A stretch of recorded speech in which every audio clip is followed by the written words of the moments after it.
बीड जिल्ह्याच्या अंबेजोगाई शहरातील एक प्रसिद्ध व्यक्तिमत्व म्हणजे गणेश मनमताप्पा टुरके। जिद्द, मेहनत आणि इमानदारीच्या बळावरच त्यांनी आपले नाव केलेले आहे। त्यांचे बालपण हे अत्यंत हालाकीच्या परिस्थितीमध्ये गेलेले आहे। घरची आर्थिक परिस्थिती नाजूक असल्याने या गणेश टुरके यांनी लहानपणापासूनच मेहनत केलेली आहे, परंतु कधीच कुठे कोणासोबत त्यांनी लबाडी केलेली नाही। यामुळे लोकांमध्ये त्यांना मोठा मान सन्मान आहे। मागच्या अनेक दिवसांपासून ते अंबेजोगाई शहरामध्ये प्लॉटिंग, रिअल इस्टेटचा व्यवसाय उत्कृष्टपणे सांभाळत आहेत। या क्षेत्रामध्ये लोकांनी त्यांना भरभरून प्रतिसाद दिल्याने त्यांचे दिवस पालटलेले आहेत। प्रॉपर्टी खरेदी विक्री व्यवसायामध्ये त्यांना मिळणारा प्रतिसाद पाहून लोक त्यांच्या कामाचे आणि त्यांच्या इमानदारीचे नेहमीच कौतुक करत असताना दिसतात। अत्यंत मनमोकळ्या स्वभावाच्या अशा या विशेष व्यक्तिमत्वाच्या आजवरच्या जीवन प्रवासावर प्रकाश टाकणारी आमचे मुलाखतकार संतोष रोकडे यांनी घेतलेली ही विशेष मुलाखत पहा आपल्या न्यूज वन महाराष्ट्र वाहिनीवर।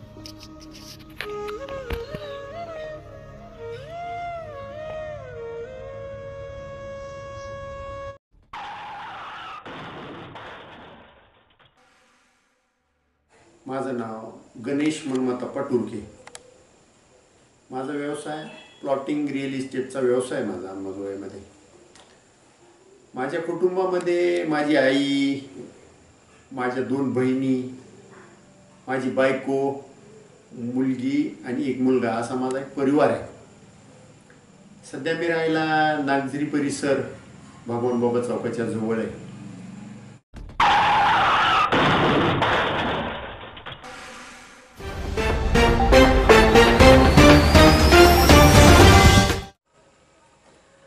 आयुष्याच्या वाटेवरनं चालताना सुरुवातीला आपला हे माहीत नसतं की ही वाट आपल्याला कुठे घेऊन जाणार आहे, परंतु एक मात्र माहीत असतं की मी जे काही करत आहे त्या कर्मानुसार, त्या कार्यानुसार मी योग्य ठिकाणी जाणार आहे।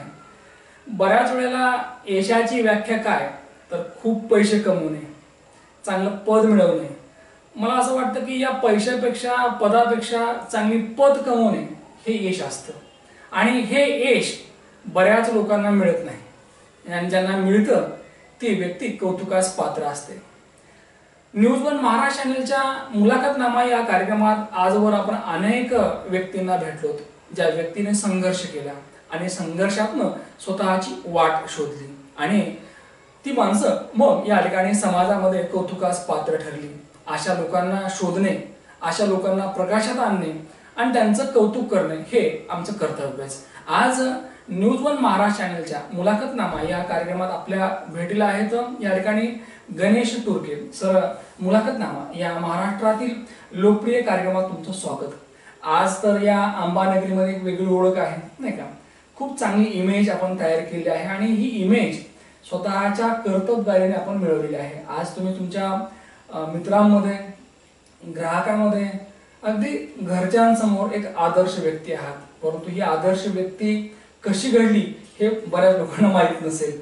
आपण सुरुवात करूया अगदी बालपणापासून। काय सांगाल नेमकं की बालपण नेमकं कसं होतं? तुमचं जे टुरके कुटुंब, तुमची आई असेल, वडील असेल, म्हणजे अगदी भूतकाळातील गोष्टींना उजाळा देताना आज काय काय सांगायला आवडेल? मी गणेश मनमताप्पा टुरके। सध्या मी अंबेजोगाईमध्ये प्लॉटिंग, रिअल इस्टेटचं काम करतो। बालपणीच्या गोष्टींना उजाळा देताना काय सांगायला आवडेल? बालपणीच्या गोष्टींना उजाळा देताना माझं पूर्ण प्राथमिक शिक्षण जे आहे ते खुरीश्वर विद्यालय मांजरा विभाग इथं झालं, पूर्ण झालं। आणि शाळेसमोरच मी राहिला असल्यामुळे अतिक्रमणमध्ये आमचं जवळजवळ घर होतं अंबाजोगाई मधील मांजरा कॉलनी। आणि या मांजरा कॉलनी मध्ये या ठिकाणी खुरीश्वर विद्यालय होतं। खुरीश्वर विद्यालय, त्या विद्यालयाच्या समोरच घर होतं आणि बालपणीचे दिवस वेगळे होते नाही का, अगदी फक्त रस्त्यामध्ये होता। विचार असं वाटतं गणेशराव की लहानपणी नेमकं जे आयुष्य कसं होतं, नेमकं काय सांगाल नेमकं की तुम्हाला घडवण्यासाठी आईने काय केलं, वडिलांनी काय केलं ते सांगा। लहानपणी आमची परिस्थिती खूप हालाकीची होती आणि परिस्थितीवर उत्पन्नाचं काही साधन नव्हतं त्यामुळे आमच्याकडं एक छोटंसं हॉटेल आणि 2-3 दुधाची जनावर याच्यावरच आमची पूर्ण उपजीविका कुटुंबाची. माझ्या 2 बहिणी, मी, आई आणि वडील असं आमचं एकत्रित 5 जणांचं कुटुंब होतं. त्यामुळे असा आर्थिक काही भक्कम कुटुंबाला आधार नव्हता. ह्या दुधाच्या याच्यावर आणि हॉटेलच्या याच्यावरच आमचं पूर्ण म्हणजे उपजीविका चालायची.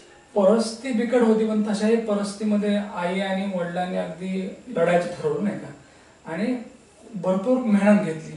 तर आम्हाला ऐकायचं की आईने वडिलांनी काय काय नेमकी मेहनत घेतली, कारण तुम्हाला सगळा भूतकाळ आठवतोय. होय होय. आई साधारण सकाळी 5 वाजता उठून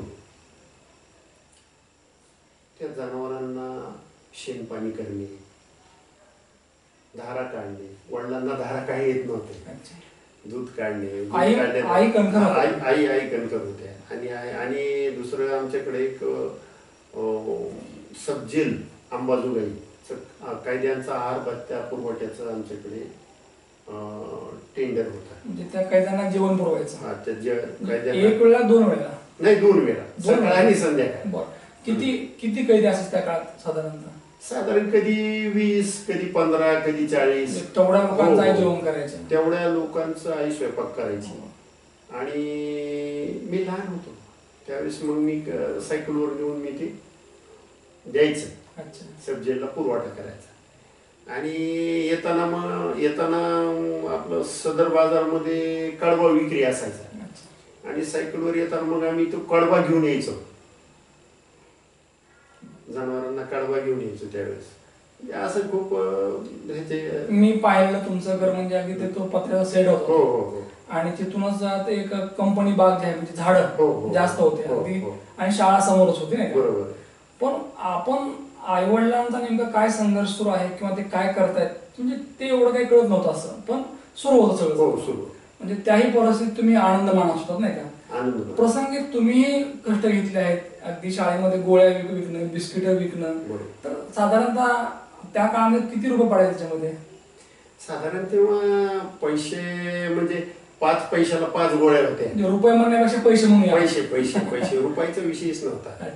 आणि 5 पैशाला 5 गोळ्या, 5 पैसे, 10 पैसे, 20 पैसे हे जास्त. आणि मोठ्यात मोठे म्हणजे 50 पैसे असेल. म्हणजे एवढी काही मोठे हे नव्हतं विषय, पण तेवढ्यावर भागायचं. लहानपणापासूनच तुम्ही जिद्दी आहात, चिकाटबाज आहात तुम्ही, आणि एखादी गोष्ट ठरवली तुम्ही करतात ते नाही का. तर त्या लहान लहान कामातनं म्हणजे असं कधी असं वाटायचं का की आपण फार मोठं काम करतो, आपण कुटुंबाला आधार लावतो, असं फील झालं कधी? असं नाही, कारण घरच्या परिस्थितीची जाणीव जी लहानपणापासूनच मला होती. आणि त्यामुळे मी आईला प्रत्येक कामामध्ये हातभार लावणं, कारण पूर्ण कुटुंबाची जिम्मेदारी जी होती ती आमच्यावरच आई आणि मी. वडिलांना थोडं काम वगैरे त्याची काही ही नव्हती, समजा त्यांना आवडी नव्हती. आई लढली करत. आई लढली. गणेशराव, लहानपणी तुमच्या कुटुंबासाठी, तुमच्यासाठी खास करून किंवा तुमच्या भावंडांसाठी आईने प्रचंड कष्ट घेतले. आज खऱ्या अर्थाने ही मुलाखत मी त्यांना समर्पित करतोय की ज्या माऊलीने मोठ्या धीराने इथपर्यंत प्रवास पूर्ण केला. तुम्ही लहानपणी जे बघायचं, अगदी तुम्ही उल्लेख केला की आई पहाटे लवकर उठायची आणि तिथून अगदी संध्याकाळी उशिरापर्यंत. तर या सगळ्या शेड्यूलमध्ये आईचं शेड्यूल काय होतं नेमकं? काय काय कामं करायची आई नेमकी? आई सकाळी 5ला उठून जनावरांच्या धारा काढणे, त्याच्यानंतर कैद्यांच्या आहार भत्त्यासाठी 9 ते 9:30 वाजता त्यांना पूर्ण आहार भत्ता आम्हाला पुरवठा करावा लागायचा. म्हणजे ते करून ती तेवढ्या वेळामध्ये त्या जेलच्या कैद्यांचा आहार पुरवठा तयार करायची. आणि शाळा आपली किती 10-10:30 असायची, त्या अगोदर मी ते जाऊन पोहोच करायचो.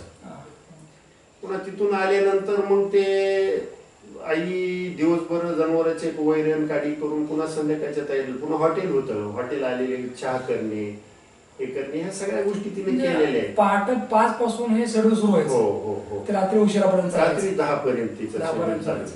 याही परिस्थितीमध्ये आपली मुलं शिकली पाहिजेत यासाठी आईने खूप प्रयत्न केले. म्हणजे तुमच्यावर संस्कार जे आहेत ते आईचे. तर तुम्हाला घडवण्यासाठी आईने काय कष्ट घेतले ते सांगा. मला घडवण्यासाठी आईंनी हे जे कष्ट रात्रंदिवस ज्या म्हणजे तिनं जे कष्ट घेतली आमच्या हे सर्व डोळ्यासमोरचे. दिवस राहत नाहीत, दिवस पालटतात. संघर्ष जो करतो त्याला एक दिवस चांगले दिवस आलेले असतात. तर आता ज्या वेळेला हे सगळं सुखाचं आहे आता म्हणजे पत्र्याच्या डब्यापासून नाही का, त्या पत्र्याच्या घरापासून तेही जागा आपली नव्हती, लोक शासनाची होती. म्हणजे अगदी अतिक्रमण असलेली जागा जी आपली, कधीही त्या ठिकाणी आपल्याला कोणीही म्हणणार की इथून मी उठलं पाहिजे आता. तर तिथपासून ते स्वतःच्या मोठ्या हक्काच्या घरापर्यंत प्रवास आहे. आईला काय वाटतं नेमकं आता? आई आता हे पाहून खूप आनंदी आहे, समाधानी आहे, खूप समाधानी आहे. आणि तिच्या चेहऱ्यावर एक वेगळंच हे आहे, हसू आहे. तेव्हा माझ्या मुलाचं खूप चांगलं झालं आणि तिचं ते समाधान पाहून मी खूप आनंदी. निश्चितच कुठल्याही आईला निश्चितपणे आपल्या लेकरांकडून अपेक्षा असतात, त्या अपेक्षा तुम्ही पूर्ण केल्या. खोलेश्वर विद्यालय म्हणजे प्राथमिक नाही का, मांजरावासामध्ये, तर त्या शाळेमध्ये तुमचं आयुष्य जरा वेगळं होतं. म्हणजे अगदी खोडकर होतात, खेळकर होतात, समजदार होतात. मी तर म्हणेल की त्या लहान वयामध्ये जेवढं लागतं तेवढं सगळं मटेरियल तुमच्याकडे होतं. तर कसे दिवस होते नेमके अभ्यासामध्ये ते सांगा. लागलेले गुरुजन लहानपणापासून जे आहे ते कुटुंबाच्या परिस्थितीमुळे थोडं अभ्यासाकडे आमचं लक्ष कमीच होतं. आणि गुरुजनांचा सगळ्यात जास्त शिक्षक पात्र राहिलेला विद्यार्थी मी. त्यामुळे एक शिक्षणामध्ये खूप काही असं आम्ही काही करू शकलो नाही. पण लहानपणापासून व्यावहारिक चातुर्य माझ्यामध्ये पहिल्यापासूनच होतं. पुस्तकाच्या ज्ञानापेक्षा सुद्धा या ठिकाणी अनुभवातून आलेलं ज्ञान, अनुभवातून भेटलं शिक्षण हे चिरकाल टिकतं. लहानपणी जे तुम्ही गुरुजन तुम्हाला लाभले, सगळ्यात आवडते गुरुजी कोणते? सर्वात आवडचे गुरुजी म्हणलं तर स्ट्रिक्ट होते, पण सुधीर कुलकर्णी सर. कुलकर्णी सर जास्त आवडायचे. सुधीर कुलकर्णी सगळ्यांनाच ते आवडायचे खरं तर. होय होय. सुधीर कुलकर्णी सर खूप स्ट्रिक्ट होते आणि लहान सहान गोष्टीचे ते विद्यार्थ्याकडे लक्ष देत होते सगळ्या गोष्टी. पण त्याचे नांदगावकर गुरुजी होते, दायगुडे सर होते, असे म्हणजे. आणि दायगुडे सर होते, त्याच्यानंतर परदेश सर होते, परदेश सर, चित्रा मॅडम होते, लता मॅडम होते. असे अनेक चांगले गुरुजी लाभले, अनेक गुरुजी लाभले. अगदी हे बालपणीचं आयुष्य चित्र गेलं मांजरा कॉलनीमध्ये, त्या शाळेमध्ये नाही का. काय आणखी मित्रपरिवार सांगा तुमचा कसा होता नेमका, कारण तुम्हाला मित्र जपण्याची आजही सवय करतं नाही का, त्यातलं मी एक आहे. तर कसं होतं मित्रातलं आयुष्य, कसं होतं नेमकं? मित्रातलं आयुष्य म्हणजे त्यावेळेसचे मित्र म्हणजे असं आज जसं आजकालचे मित्र म्हणजे असं झाले कामापुरते आणि पूर्ण मोबाईल मैत्री झाली आता. तर त्या काळामध्ये तसं नव्हतं. आम्ही मुक्तपणे आंबे पाळायला जाणं, चिंचा पाळायला जाणं, हे करणं, ह्या गोष्टीमध्ये दिवस कंपनी बागेमध्ये चिंचा काढणं नाही का, चिंचा काढणं, आंबे पाळणं, ह्या गोष्टी आम्ही हे करायचो. घरी तुम्ही या ठिकाणी मदत करायचा, ते हॉटेल व्यवसाय असेल किंवा ते जेलची मेस असेल, सगळ्याच बाबतीमध्ये तुम्ही आईला सहकार्य करायचं. त्याच्यातून मग वेळ मिळायचा का सगळ्या गोष्टीला, म्हणजे खेळायला वगैरे असं? आणि खेळत असाल तर कुठले कुठले खेळ खेळायचे? हो, मिळायचा, वेळ मिळायचा. म्हणजे शाळा सुटल्यानंतर जे आमचे दुधाळ जनावर होते त्यांना आम्ही कॉलनीमध्ये वगैरे चरवायला सोडायचो. मध्ये कॉलनीमध्ये? हा. आणि त्यांच्याकडे लक्ष ठेवायचे हे काम माझ्याकडे असायचं. म्हणजे खेळत लक्ष ठेवायचं? ते खेळत लक्ष ठेवायचे हे काम माझं. म्हणजे दोन्ही केलं? दोन्ही केलं. त्या काळामध्ये तुम्हाला जे मित्र लाभले, मग आज आहे का जवळ तुमच्या? आहेत, बाहेरगावी आहेत. बाहेरगावी आहेत, संपर्क होतो? हो, होतो. शालेय जीवनामध्ये या ठिकाणी तुम्ही आताच उल्लेख केला की घरची कामं राहायची, जबाबदारी राहायची, त्यांना अभ्यास कमी व्हायचा, तरी त्याही याच्यामध्ये तुम्हाला आवडले विषय कुठले होते? मला पहिल्यापासूनच हिस्ट्री, इतिहास आवडायचा. मला ऐतिहासिक गोष्टींची आवड, जे आजही आपण जपून ठेवली. आजही आपल्याकडे. प्राथमिक शिक्षण 1 ते 7 पर्यंत मांजरा कॉलनी झालं, खोलेश्वर विद्यालयामध्ये. आजही ती शाळा आहे, परंतु तिथं शाळा भरत नाही आता, जिथे इमारत आहे. बरोबर. आणि त्यानंतर मग पुढील शिक्षण मात्र 10वी पर्यंत खोलेश्वर विद्यालय. त्याच विद्यालयाची पुढची शाखा माध्यमिक विभाग माध्यमिक विभाग. कुतरविली. येस. आणि 11वी-12वीला मी MCVC शासकीय औद्योगिक शिक्षण संस्था जे आहे मरेवाडी, अच्छा. तिथे 11वी-12वी झाली माझी. MCVC मध्ये. परिस्थिती पाहून तुम्ही थोडं शिक्षण चेंज केलं म्हणजे. होय होय. आहे का, म्हणजे अगदी कॉलेजमध्ये मजा करण्यापेक्षा शैक्षणिक काहीतरी आपलं यावं आपल्या कामाचं, काहीतरी व्यावसायिक शिक्षण घेऊन आपण कोणत्या तरी व्यवसायाकडे वळावं हा उद्देश होता. आणि 11वी-12वी MCVC झाल्यानंतर मराठवाडा कॉलेज यशवंतराव चव्हाण कॉलेजला मी ग्रॅज्युएशनला ऍडमिशन केलं आणि तिथं माझं ग्रॅज्युएशन कम्प्लीट. यशवंतराव कॉलेजला. होय. हे झालं शिक्षणाचं. परंतु माध्यमिक, त्यानंतर परत कॉलेजचं आयुष्य, या सगळ्या पूर्ण पुढच्या प्रवासामध्ये म्हणजे घरची जबाबदारी आणखी वाढत गेली. तर ही परिस्थिती नेमकी काय होती पुढची? म्हणजे हे 7वी 8वी 9वी पर्यंत ठीक होतं, पण त्यानंतरचं काय होतं का तेच कंटिन्यू सुरू होतं? मग मेस, हॉटेल? नाही, कंटिन्यू म्हणजे तो व्यवसाय तोच होता. कंटिन्यू मध्ये व्यवसाय तोच होता. आणि त्यानंतर आम्ही थोडं हॉटेल बंद करून किराणा दुकान तिथे टाकलं. थोडं चेंज केलं. थोडं किराणा दुकान टाकलं. किराणा दुकान टाकून हॉटेल बंद केलं. आणि हे जेलच्या आरबत्त्याचंही चालूच होतं. आणि काही दुधाचा व्यवसाय. किराणा दुकान जे सुरू केलं त्याच्यामध्ये वेळ कोण द्यायचा? आई, तुम्ही का वडील?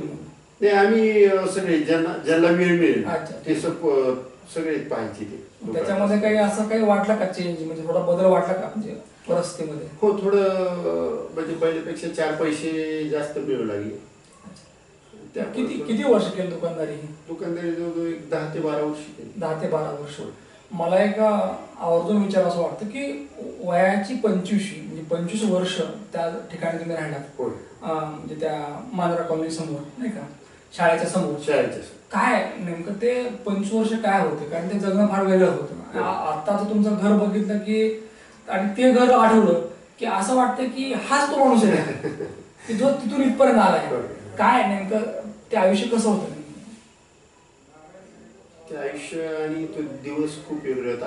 आज माझ्या मुलांना जर मी ती तेव्हाच्या आठवणी सांगितल्या तर त्यांनाही विश्वास बसत नाही, खरं वाटणार नाही. वाटत नाही की खूप 82च्या अतिक्रमणावर घर होतं. कधी उडेल सांगता. अर्ध्या घरावर पत्रे होते, अर्ध्या घरावर पत्रे नव्हते. पावसाळ्यामध्ये वगैरे पाऊस पूर्ण मध्ये यायचा, सारवलेलं घर असायचं. अनेक वेळा घरात साप निघायचे. म्हणजे पाऊस आला, वारे वावदानामध्ये पत्रे उडून जायचे. आणि आम्ही सगळे तेव्हा खूप असे वारवादन सुटल्यानंतर पंखाखाली आम्ही बहीण भाऊ आई आम्ही काय करायचो, पंखाखाली लपायचो. कारण ते आमच्या ते पत्र्यावर दगड ठेवलेले असायचे, ते मध्ये पडायचे. त्यामुळे आम्ही पंखाखाली लपायचो. म्हणजे ते जीव अगदी मोठीत घेऊन आणि नंतर वारं बंद झाल्यानंतर आम्ही आमचे पत्रे उडकायचे. हे दरवर्षी दरवर्षी कंटिन्यू होतं आयुष्य. मला एक विचार असं वाटतं की त्या 25 वर्षामध्ये रात्रीचा अनुभव वेगळा असेल, दिवसाचा वेगळा असेल, पावसाळ्यातला वेगळा, उन्हाळ्यातला वेगळा. काय म्हणजे उन्हाळ्यात नेमकं काय व्हायचं? कारण ऋतूनुसार ते घर चेंज होतं, नाही का? कारण उन्हाळा म्हटलं की परत ते पत्रे गरम व्हायचे. जास्त त्रास तर हे म्हणजे आपण मे आणि जून मध्येच हवा पाणी म्हणजे जे अवकाळी आपण ज्याला म्हणतो त्या वातावरणातच थोडा आम्हाला खूप त्रास व्हायचा. आणि असं वाटत असेल की आता हे घर उडून जायला विशेष. आणि खूप कधी असं वाटलं नाही की हे घर उडून गेलं तर पुढे कुठं राहायचं नेमकं? हाही मोठा प्रश्न असेल. तो विषयच नव्हता. कारण आमचं सर्व जे विश्व होतं ते पत्र्याचा डब्बाच होता. त्याच्यामुळे त्याचा पुढला विचार हा तेव्हा नव्हताच. जे काय आहे ते हेच आहे. मग ते वारं बंद झाल्यात आम्ही त्याला पुन्हा ते आमचं विश्व सगळं एकत्रित करायचं. म्हणजे एवढं खूप विषय. मला असं वाटतं की ते दिवस फार संघर्षाचे होते, वेगळे होते. जवळपास 25 वर्ष त्या घरात तुम्ही राहिलात. आजही ती जागा असेल ना. मला असं वाटतं की त्या जागेकडे बघितल्यानंतर निश्चितपणे अभिमानाने ऊर भरून येत असेल की अरे आपण इथं राहिलोत, नाही का? गंमत म्हणजे आज ते घर पण नाहीये तुमचं आणि तिथे शाळा भरत होती, शाळा पण नाही, बंद आहे. त्यानंतर आयुष्य कसं बदललं नेमकं? म्हणजे अगदी ज्या आयुष्यामध्ये कलाटणी केव्हा भेटली तुमच्या? आयुष्यामध्ये कलाटणी मिळायचा विषय म्हणजे 2004ला ते अतिक्रमण पाडलं. बरं. 82 2004ला अतिक्रमण पाडल्यानंतर त्याची काही रीतसर नोटीस आली असेल ना ती? नाही, नोटीस वगैरे काही नव्हती, हां. परंतु अतिक्रमण हे अतिक्रमणच. त्याला काय नोटीस त्याची गरज नाही. पाडल्यानंतर मग आम्ही खऱ्या अर्थानं हे झालं. पुन्हा आम्ही इथं नागदेव परिसरात प्लॉट घेतला होता. प्लॉटवर आम्ही येऊन पुन्हा राहिलो. इकडे प्लॉटवर येऊन राहिले. ज्या वेळेला ते घर पाडलं, हो, जिथं राहत होतो हो, तो दिवस आठवते का? हो, आठवतो. ज्या घरात 25 वर्ष गेले आठवतो. तुमच्या वयाची, ते घर जेव्हा डोळ्यादेखत पडल्या गेलं, हो. त्यावेळेला काय मनात भावना होती? खूप आई वडील खूप म्हणजे रडले, डोळ्यात पाणी आलं त्यांच्या. आणि त्यांच्याकडे बघून मला खूप त्रास झाला. काही पडलं तर चालेल, हो. आपण जर पडलो तर आपण परत उभे राहू, परंतु ज्या घरामध्ये आपण राहतो ते जर घर कोणी पाडलं हो. तर निश्चितपणे वाईट वाटतं. निश्चितपणे म्हणजे खूप वाईट वाटलं.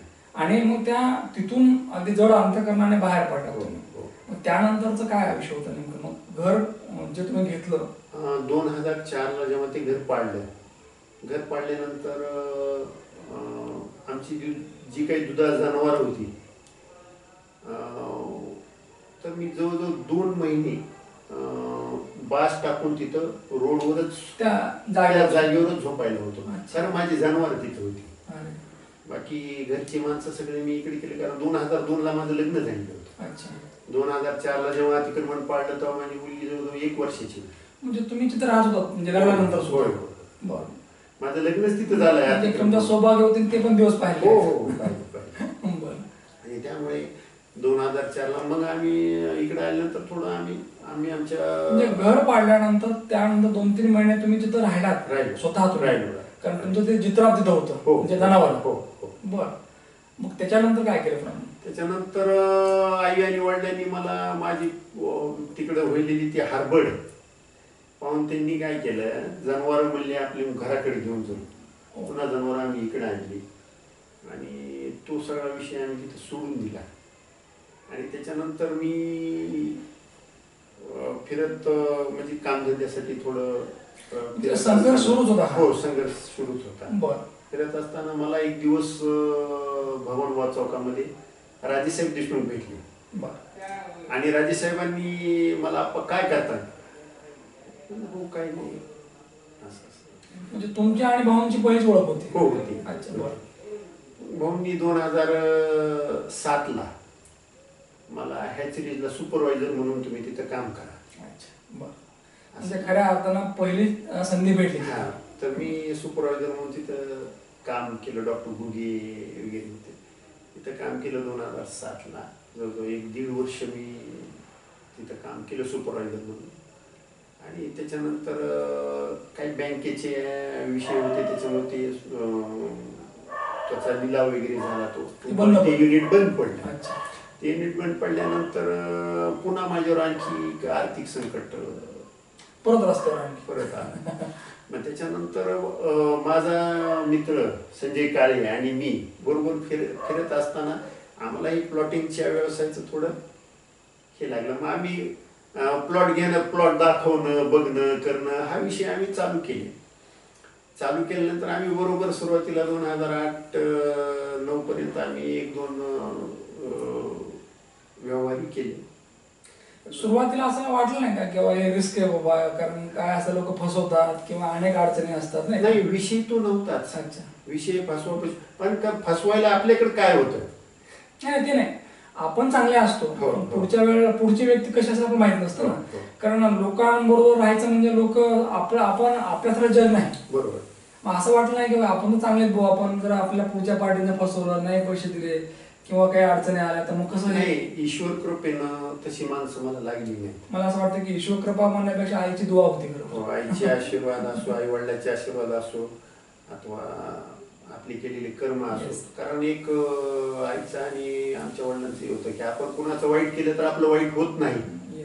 तर त्या विषयानुसार माझं कधी मी त्या विषयात हे केलं नाही. आणि कधीही कुणी असा त्रास द्यावा म्हणून ह्या विषयानं माझं कधी झालं नाही. आणि मी कधी कुणाला नाही, तो स्वभाव नाहीच स्वभावही नाही आपला. आणि मला पहिल्यापासून चांगली माणसं भेटत गेली. पुढे होऊन मला मुळात काय आहे गणेशराव की अतिशक्ती नाही तर मी तुम्हाला जे पाहिलेलं आहे तर मी मुलाखतकार आहे, परंतु ज्या वेळेला मी माझी विद्यार्थी दशा होती त्यावेळेला मी तुम्हाला जे पाहिले ते अत्यंत प्रामाणिक, कष्टाळू आणि सतत धडपड करणे ही तुमची वृत्ती खरं तर, आणि त्याच्यामुळेच कदाचित तुम्हाला इथपर्यंत टप्पा गाठता आलेला आहे. प्लॉटिंग मध्ये जी सुरुवात झाली ती अगदी 8-9च्या आसपास नाही का, बऱ्यापैकी. तर काय म्हणजे सुरुवातीला जेव्हा कमिशन मिळत होतं त्यावेळेला काय भाव होते नेमके? सुरुवातीला म्हणजे 2% कमिशनचा जो व्यवहार असायचा, अच्छा, समजा 5 लाखाचा प्लॉट झाला तर आम्हाला 10,000 रुपये यायचे. त्याच्यात खुश आहे? त्याच्यामध्ये खूप खुश म्हणजे 10,000 रुपये आले म्हणजे खूप मोठी गोष्ट आहे त्यावेळेस. कष्ट करणाऱ्या व्यक्तीच्या आयुष्यामध्ये 4 पैसे जरी आले तर त्याला बरं वाटतं. त्याची फार अपेक्षा नसते, कारण ज्याचा संघर्ष भाकरीचा असतो त्याला भाकरीच गोड लागते, त्याला फार अपेक्षा नसते. आणि मग ज्या लोकांच्या आयुष्यामध्ये कितीही पैसा आला त्यांना कमी वाटतो, त्यांचं आयुष्य वेगळं असते. आपलं आयुष्य म्हणजे कष्टाचं, प्रामाणिकपणाचं, नाही की नाही? तर मग एक टप्प्याटप्प्याने सुरुवात केली तुम्ही. तर खऱ्या अर्थाने याच्यामध्ये ग्रीप केव्हा भेटली, म्हणजे झेप ज्याला म्हणतो आपण? त्यामध्ये नंतर मला 2009 मध्ये काजी संघाने बीडचे जे हे होते ते डेव्हलपर अंबाजोगाईमध्ये तेव्हा त्यांचे काम चालू होते. आणि माझी आणि संजय काळेंची त्यांच्याशी आमची मैत्री झाली. ते झाल्यानंतर त्यांनी थोडं माझ्यातले गुण आणि माझा स्वभाव ओळखला. कालांतराने संजय काळेंना आमच्या राजकारणाचं थोडं वेळ असल्यामुळे त्यांनी ते क्षेत्रामध्ये सोडून राजकीय क्षेत्रामध्ये थोडं त्यांनी त्यांचं हे केलं, म्हणजे ते प्लॉटिंग मधून बाहेर पडले. तर त्याच्यानंतर मी KSBL ग्रुपला 2009 पासून जॉईन झालो. त्यांच्याबरोबर काम केले, त्यांच्याकडून प्लॉट लावून घेणे, विक्री करणे हा विषय. आणि एक थोडं भांडवल माझ्याकडे होत गेलं. आणि भांडवल होत गेल्यानंतर आज घरी चांगलं माझं त्यांच्याबरोबर आणखी माझे व्यवहार चालूच आहे. एक चांगल्या ग्रुप बरोबर जर आपण अटॅच झालो तर काय होऊ शकतं तर त्याचं उदाहरण मी. गणेशराव, कुठल्याही मार्केटला पैशापेक्षा सुद्धा विश्वास खूप महत्वाचा आहे, आणि तो तुमच्याकडे होता पहिल्यापासून. कारण लहानपणापासून जर तुमच्या कुटुंबाकडे काय असेल भांडवल तर विश्वास, प्रामाणिकपणा, तो जपला करतो तुम्ही. तर या विश्वासाच्या भांडवलावर जेव्हा वावरलात त्यावेळेला कुठली माणसं भेटली, काय या ठिकाणी त्यांच्याकडे शिकता आलं ते सांग. प्लॉटिंग क्षेत्रामध्ये वावरत असताना, कारण हा व्यवसायच लाखोपासून चालू होतो, ह्याच्यामध्ये विश्वास खूप महत्वाचा आहे. कारण आपण जर बाजारात गेलो तर 5 रुपयाची कोथिंबिरीची जुळी सुद्धा घेण्यासाठी त्याचा पूर्ण ढीग उलता पालता करतो. आपल्याला समोरच्याकडून लाखो रुपये घ्यायचे म्हणलं तर त्याला विश्वास खूप महत्वाचा आहे. तर मी सुरुवातीला मार्केटमध्ये मला पैशापेक्षा लोकांचा विश्वास जिंकणं हे महत्वाचं होतं. कारण माझी आर्थिक परिस्थिती तशी नव्हती. कारण समोरच्याची आर्थिक परिस्थिती पाहून लोक विश्वास करतात. म्हणजे आपण त्याच्यावर जो व्यवहार करायलो तो उद्या जर आपल्याला अडचण आली तर तो म्हणजे पूर्ण करण्यासारखा आहे का, त्या गोष्टी सुद्धा मी पूर्णपणे पार पाडले. गणेश टुडके हे नाव सहज बनलं नाही, याला प्रचंड मेहनत आहे. खूप सर, 17 वर्ष मी प्लॉटिंग, आता जवळजवळ 17 वर्ष चालू आहे. 17 वर्षामध्ये मला गणेशराव विचारायचं वाटतं की 2008-9च्या आसपास खऱ्या अर्थानं सिग्नल लागलं, सुरुवात झाली, स्टार्टअप झालं. तर एका प्लॉट पासून म्हणजे कमिशन पासून सुरुवात केला हा व्यवसाय, आज साधारणतः किती प्लॉट आहेत म्हणजे मार्केटला? आहे सर, चांगले आहेत. 2-3 साईट चालू आहेत, 3 साईट चालू आहेत. आणि आहे थोडे माझे वैयक्तिक मित्रामध्ये प्रचंड एक विश्वास आहे तुमच्यावर, नाही का? कारण तुम्हाला मित्र जोडायला आवडतात. मित्र अगदी लहानपणीचे मित्र आहेत पण तरीही अटॅचमेंट आहे. तुमच्या समोर लहान मोठं कोणी नाही, तर सगळे आपले आहेत, आपलेपणाची भावना आहे. तर या सगळ्या संघर्षातनं वर येत असताना, एक झेप घेत असताना कधी असं वाटलं नाही का की आपण खाली पडू शकतो, आपलं नुकसान होऊ शकतं, अशी कधी भीती वाटली नाही कशी? नाही सर, कारण हे जे माझ्याकडे जे भांडवल होतं ते मी स्वनिर्मित आहे, म्हणजे मी स्वतः तयार केलेलं आहे. आणि त्यामुळे मला अनुभव येत गेले किंवा आपण काय केल्यानंतर काय होईल ह्याचा अनुभव आला.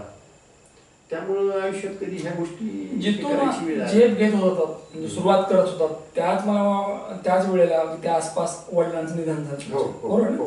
तर असं म्हणतात की आई आणि वडील जोपर्यंत आहेत तोपर्यंत सगळं जग आपल्याला मस्त वाटतं, आपल्याला आपण काही करण्याची हिंमत येते नाही का.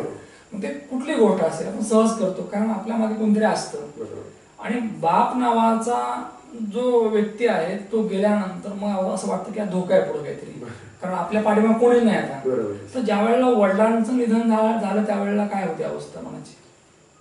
वडिलांचं निधन झालं तेव्हा नेमकं मी या धंद्यामध्ये सुरुवात केलेली होती. आणि असं काही खूप मोठं आर्थिक हे झालेलं नव्हतं मला. तर 2009 मध्ये जेव्हा वडील वारले तेव्हा खरंच खूप एक मोठा डोंगर कोसळला माझ्या, आधार गेला, खूप मोठा आधार गेला की आज म्हणजे वडील हा विषयच खूप म्हणजे आधार ज्याला आपण म्हणतो आधारवड हा विषय झाल्यानंतर मला खूप एक 2-3 वर्ष मला ह्याच्यातून सावरायला लागले या गोष्टीमध्ये. आणि प्रत्येक गोष्टी आता आपल्या मागे वडील नाहीत हे भावना ठेवून सर मी पुढं सर्व करत. आज या ठिकाणी एका यशाच्या एका विशिष्ट पायरीवर तुम्ही आहात, मी शिखरावर वगैरे म्हणणार नाही पण एका विशिष्ट पायरीवर आहात. पण या पायरीवर असताना जेव्हा मागे वळून बघता असं कधी फील होत नाही का की आता वडील पाहिजे होते खरं तर हे सगळं बघायला? वाटतं ना सर, वाटतं ना. आज जर वडील असते तरी त्यांना एक वेगळा आनंद झाला असता. आज जर वडील असते तर त्यांना एक वेगळा आनंद. आणि त्यांनी आयुष्यभर केलेल्या आणि वडील मला नेहमी म्हणायचे की तू एक तर शिकला नाहीस, काय नाही, काय तू काय म्हणजे काय होईल नेमकं तुझं, काय होईल तुझं नेमकं हे विषय होता. आणि तेवढ्यातून आजच्या घडीला जर ते असते तर एक वेगळाच आनंद. मला असं वाटतं की परीक्षेमध्ये किती गुण पडले याहीपेक्षा तुमच्या अंगात किती गुण आहेत ते खूप महत्वाचं नाही. बऱ्याच वेळा काय होतं की परीक्षेतले गुण खूप आहेत म्हणून लोकांना वाटतं का हा कुठतरी आता मग अधिकारी होईल, मॅनेजर होईल, नाही काहीतरी मोठा होईल. परंतु जर अंगात गुण चांगले नसतील तर त्या परीक्षेतल्या गुणांना काही अर्थ नाही. तुमच्या आयुष्यामध्ये परीक्षेत थोडे गुण कमी पडले पण अंगातले गुण चांगले होते आणि म्हणून कदाचित इथपर्यंत येत आलं नाही का. यशाची काय नेमकी व्याख्या बरं, म्हणजे यश कसं मिळतं नेमकं, म्हणजे आम्हाला ऐकायचं खरं तर. नाही सर, यश मिळवण्यासाठी तुम्हाला चिकाटी आणि तुम्हाला मेहनत आणि इमानदारपणा ह्या गोष्टी जर तुमच्याकडे असतील तर तुम्ही आयुष्यात कधीच अनसक्सेस होणार नाही. या गोष्टी तुम्ही कधीही जपा. मला असं वाटतं की कुठलाही व्यवसाय करताना एक प्लॉट तयार पाहिजे तुमचा, नाही का. तुम्हाला प्लॉटिंग करायची तर तुमचा प्लॉट तयार पाहिजे, जागा तुम्ही आखली पाहिजे, म्हणजे कुठली गोष्ट आपण आखली पाहिजे, चांगली आखली पाहिजे, नाही का. तर तुम्हाला खऱ्या अर्थानं यश मिळतं. या पूर्ण प्रवासामध्ये यशाचं श्रेय आपण कोणाला द्या, म्हणजे कुणामुळे भेटलं असं तुम्हाला वाटतं? अनेक लोक आहेत सर, सांगा. अनेक आहेत. एक माझ्या वयशामध्ये माझी आई आहे, वडील आहेत, तिनं माझी साथ दिली अशी माझी बायको आहे. त्याही तिथं होत्या त्या पत्राच्या घरामध्ये, नाही का. आणि तशा परिस्थितीमध्ये सुद्धा मला म्हणजे माझ्या सासऱ्यांनी विश्वास ठेवून जे माझ्यावर, कारण सासरे पाटलाने एक पाहिलं, घर नाही पाहिलं की जावयामध्ये काहीतरी गुण आहेत आणि ते स्वतः शासकीय नोकरदार होते, तरी पण त्यांनी मला मुलगी दिली. आणि त्यांनाही आज माझा सार्थ अभिमान आहे असं मी करून दाखवलं. त्यामुळं या सगळ्यांचे आभारच करतो. या सगळ्यांचे आभार मानूच नाही. माझे व्यावसायिक मित्र आहेत. आज KSBL ग्रुप आहे. आता ज्यांच्याबरोबर म्हणजे सुरुवातीला मी आणि संजय काळे बरोबर फिरलो त्याही मित्राचा माझ्या ज्यांनी खरं इथपर्यंत म्हणजे सुरुवात आम्ही दोघांनी केली होती. त्यांनी ट्रॅक बदलला पण मी त्या ट्रॅकवर कंटिन्यू राहिलो. त्यांनी ट्रॅक बदलला पण मित्र म्हणून आजही तुमच्या बरोबर आहेत. हो आहे. हे खूप महत्त्वाचं असतं. बरं, हे झालं तुमच्या व्यवसायामधलं, तुमच्या आयुष्यात चढ उतार. तुमची मुलं काय करतात? माझी मोठी मुलगी जी आहे ती आता BAMS ला शासकीय आयुर्वेद महाविद्यालय बारामती ते सेकंड इयरला आहे. डॉक्टर व्हायला. हो हो हो. आणि माझ्या मुलाचा आता 2025 ला आताच HSC उत्तीर्ण झालाय. 81% मार्क पडले त्याला. आता पुढं नीटची वगैरे परीक्षा दिलेली आहे. म्हणजे तुमचं जे काही शिक्षणातलं जे अर्धवट स्वप्न आहे ते लेकरं पूर्ण करतात. म्हणजे आनंद, पुढची पिढी आणखी ब्राईट करत नाही का, त्यांचे स्वप्न वेगळे करत, बरोबर, लढतायत ते. आता एक विचार असं वाटतं की या पूर्ण आतापर्यंत या प्रवासामध्ये आता रनिंग 40-45 असेल, नाही 46 आहे. काय नेमकं राहिलं तर नेमकं, कारण आतापर्यंत संघर्ष होत गेला नाही का, असं वाटतंय काही गोष्टी राहिल्या आपल्याकडून खरं तर? सर म्हणजे फिरणं असेल किंवा काही तर असेल. फिरणं तर सर राहून गेलं. कारण जेव्हा फिरण्याचं वय होतं तेव्हा पैसा नव्हता आणि आज पैसे तर फिरण्याचं वय नाही. गमत कशी असते की जेव्हा दात असतात तेव्हा चणे नसतात, चणे आले की दात गायब झाले असतात. आणि त्यामुळे माझं जे काही करायचं राहून गेले ते मी माझ्या मुलामध्ये पाहतो. काय आणखी आता एक उद्योजक म्हणून तर नावारूपाला आला पुढं आणखी काय प्लॅनिंग आहे तुमची? कारण उद्योजक हा कधी शांत बसत नाही. नाही सर, ज्या क्षेत्रामध्ये मी नाव कमावलेलं आहे त्या क्षेत्रामध्ये मी आणखी पुढं चांगलं हे करू, लोकांचा कसा विश्वास मला संपादन करता येईल त्यानुसार मी आणखी हे करणार आहे. आणि ह्याला काही रिटायरमेंट नाही सर, व्यवसायाला रिटायरमेंट नाही, शेवटपर्यंत करत आहे. पाहिले आपण की सहज कुठलीच गोष्ट होत नाही. अनेक संकट येतात, वादळ येतात, या वादळामध्ये आपण कणखर उभे राहतो. परंतु ही उभी राहणारी माणसं फार कमी असतात. बऱ्याच वेळेला माणूस कोलमडून जातो, निराश होतो, बऱ्याच वेळेला टोकाचं देखील पाऊल उचलतो. परंतु गणेशराव सारखी माणसं अशी असतात की जी शेवटपर्यंत झगडतात. इथं थांबणे हा विषय नसतो, तर लढणे. पहा की सुरुवात जी आहे ती कणखर आहे. लहानपणापासूनच सतत शालेय अभ्यासक्रमाबरोबरच या ठिकाणी आईला मदत करणे, वडिलांना मदत करणे, लहान मोठा उद्योग करणे आणि या लहान मोठ्या उद्योगातून आता मोठा उद्योग करतायत नाही का. कारण देव सुद्धा सहज देत नाही, तो परीक्षा घेतो. आणि परीक्षा ही कुणालाच चुकली नाही, साक्षात देवाला सुद्धा चुकलेली नाही.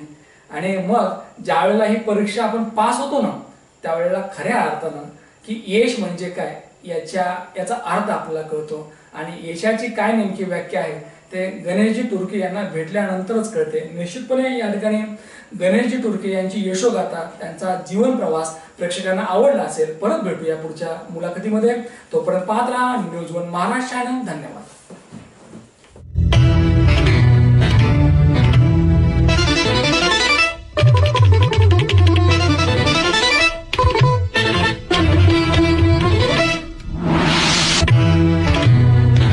न्यूज 1 महाराष्ट्र, आवाज महाराष्ट्राचा.